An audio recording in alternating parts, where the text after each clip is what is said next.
There are many times when mixing when you want to route a track to two separate places at once. A track will always have a main track output, and that's what we use to set up a submix or that we send to our main output. Kind of the I/O section of the mixing board configures that. But often we want to send a track to an additional or auxiliary location, and that is what aux sends are for. Aux sends give you a second volume fader that lets you route the same signal to a different place but in a different amount, and sometimes even with a different pan position. Now, the send section of a mixing board is probably the most complicated part of the mixing board and the one you're going to want to take a little bit of time with to figure out how it works. The great part about it is it really does open up many creative possibilities if you really understand how it works. The tricky part about the sends is they're not in the location you'd expect if you're assuming the signal's entering the top of the channel strip and going to the bottom. Sends aren't where they look like they are. You have the knob in one place, but the send might actually be happening in a different location. In fact, sends can be moved between two different locations. They can end up before the fader, which means that the amount going to the send is totally independent and unreliant on the track fader, or the send can be after the track fader, in which case if you reduce the track fader, it's also going to reduce what's going to the send. We call these two different locations pre-fader and post-fader sends, and they have two very different uses. Again, a pre-fader send, the level of the pre-fader send is totally independent of the track fader. But a post-fader send is dependent on the track fader, meaning if I change the level of the fader, it's also going to change the amount that's going to that send. So we have two main uses for auxiliary sends, and they relate to the pre and post. One great usage for a track send is to configure a monitor mix. And we'll start with a live sound example. If I'm mixing a live show, I'm going to have one main mix. My track faders are set up to control what the audience hears, the front of house mix coming out of the big speakers toward the audience. And I'll mix those faders so that it sounds great out, in the house. But if you look on stage, there are a variety of other mixes going on at the same time. In front of the singer is a monitor, and he might want to hear specific things, maybe a lot of himself, and maybe the drums so he can keep in time, and the guitar so he can have his harmony just right. He might not want to hear a lot of the bass. Maybe the bass is loud on stage, he doesn't need to have it out of his monitor.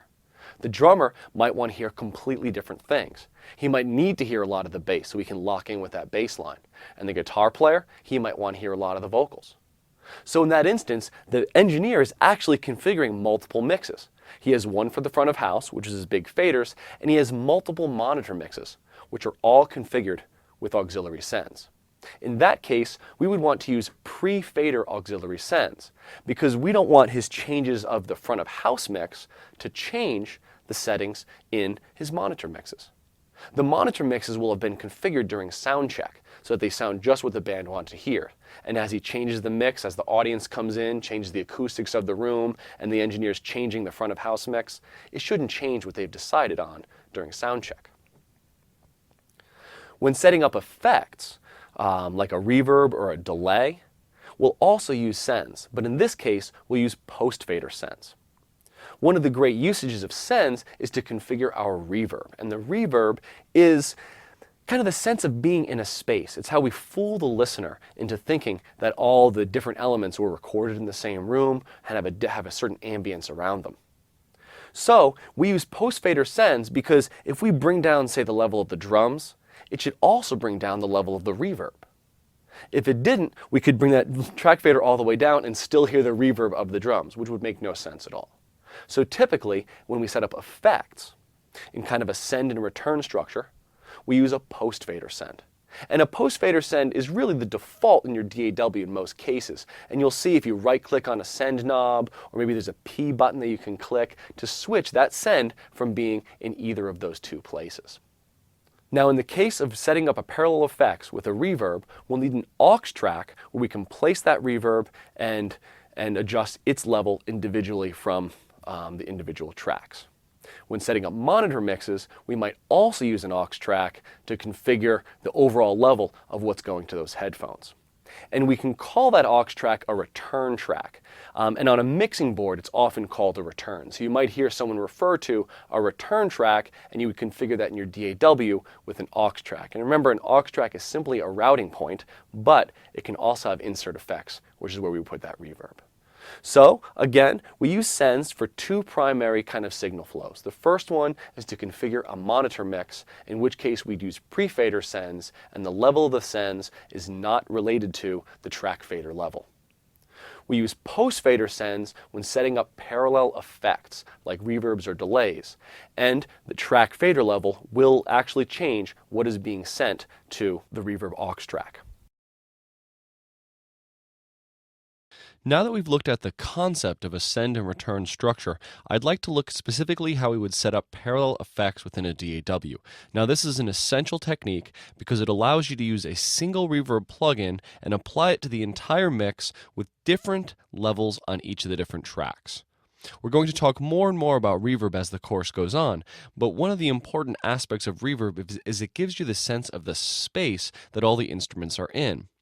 If you want to give the sense of something being further away from the listener, it helps to have a little bit more reverb and a little bit less of the dry, unprocessed signal. So as I'm trying to apply reverb to my entire mix, I need to have it different amounts on the different elements. I might want to have more reverb on my keys to put them in the background and less reverb on my bass to pull it up front close to the listener. But we still want to use a single plugin, so that is where the send and return structure comes in. This is also known as parallel effects. So let's see if we can set it up here. We have our drums and our drum submix configured as we did in the previous video, set up the same way even though I'm in a different DAW now. And I have bass and keys in the track. Let's hear this to remind ourselves what it sounds like now.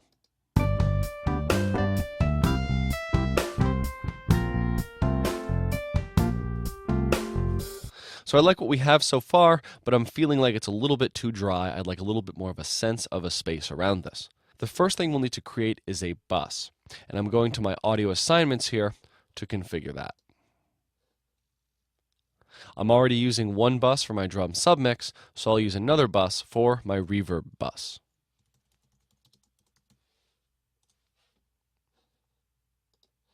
Now, in my DAW, I'll create an aux track, and I'll make it stereo because I want to use a stereo reverb, and I'm going to set its input to be that newly created reverb bus. I'll now go to all my other tracks and configure a send going to that bus.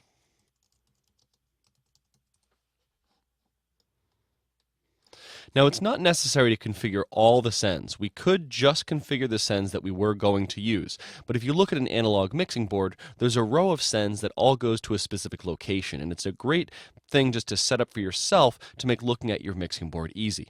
Notice that the send levels on all these are all the way down, so we're not really going to be utilizing the reverb in there yet. But I have configured the signal flow in that I have a send routed to the reverb bus. I have an aux track whose input is that reverb bus. The next thing we need to configure is a reverb on this track.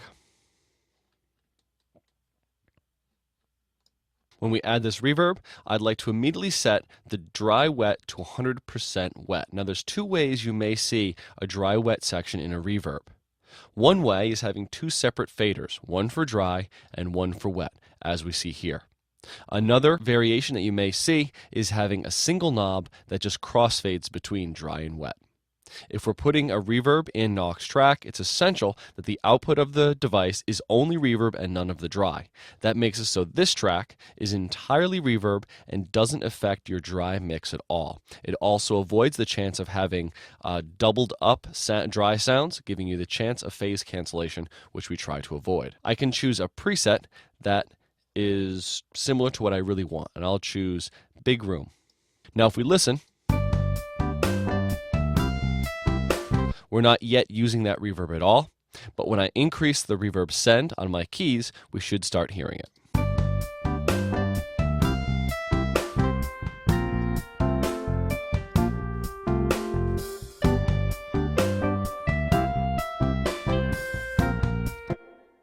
And we hear, even when I stop, we hear that reverb hang on a bit. So we've created a much bigger, roomier sound just by increasing the reverb on that one track. Now I want to point out some things. What I'm going to do is mute the other tracks, so all I'm hearing are the keys right now. If I reduce the reverb, very dry, increase it, we get that reverby sound after. Now, if I was to decrease the track fader for the keys, everything vanishes. We lose the dry signal and we lose the wet because this is a post fader send. Because it's a post fader send and it's set right there, as I reduce the track fader, it also is reducing what is going to that other track. In effect, this send is actually coming after the track fader down here, even though it's being shown in this point in the channel strip. If I were to change this to be pre-fader, if I reduce the track fader, we get a different sound entirely. Let's hear.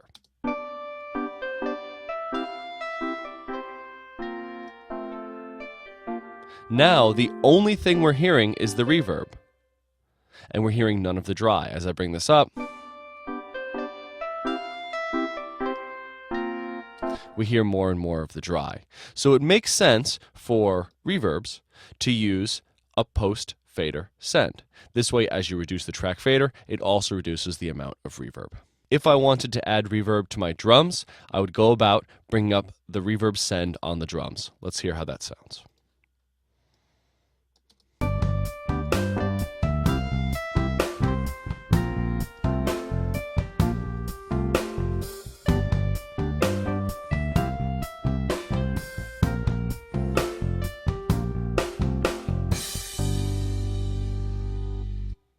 And now we have reverb on multiple things of my mix. I have more on my keys than on my drums. Now, one thing we can do with this that's quite nice is reduce all the reverb in the entire mix with one fader. Because I have the reverb only in this track and the output of this plugin is only reverb, this is controlling the level reverb on the entire track. Let's hear it. If I reduce this, the mix becomes very dry, and as I increase this,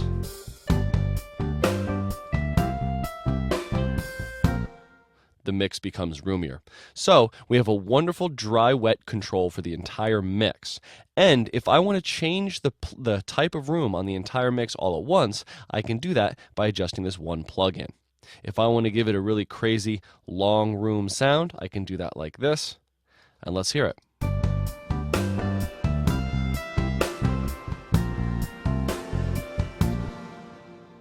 And that's changing the reverb over the entire track. So you can see the benefit of using a reverb in an aux track. I have a single plugin being applied to multiple tracks in different amounts controlled by the reverb sends.